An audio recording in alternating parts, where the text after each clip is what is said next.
আমি একটা প্রচেষ্টা করেছিলাম, ব্যর্থ হয়েছি, বহুবার বলেছি। একটা অ্যাপ বানানো, শুধু একটা অ্যাপ বানানো, নামও দিয়েছিলাম শুভেচ্ছা।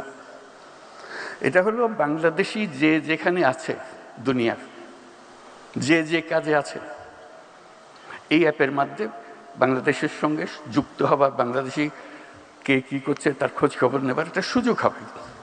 তার বৈশিষ্ট্য কী, তারা সেই বৈশিষ্ট্যের আরও কারা আছে তারা একটা সাব গ্রুপ করবে, তারা বলবে আমি তো এই কাজ করি, আমি তো এটা বাংলাদেশে যে কোনো সময় করে দিতে পারি। আমাদের যে অ্যাসেটস সারা দুনিয়াতে ছড়িয়ে আছে এবং তাদের আন্তরিকতার কোনো সীমা নেই, একটু ইশারা দিলে লাভ দিয়ে আছে, কিন্তু আমরা নারাজ তাদের সঙ্গে আলাপ করতে। এই অ্যাপটা এই হচ্ছে করতে করতে আজ পর্যন্ত হলো না। একটা জায়গা আমরা যদি টেকনোলজি এতই বুঝি, এতই আমাদের কৃতিত্ব, এই কাজটা কেন করতে হবে? একটা জায়গা যেখানে আমরা সবাই একত্র হব, যারা ইচ্ছুক তারা পাতে নিজেদের সাব গ্রুপ করবে, আমি এখান থেকে এই সাবজেক্টে আমি করতে পারি, এই কাজটা আমরা তো এটাই রিসার্চ করেছি, এটাই তো বের করেছি।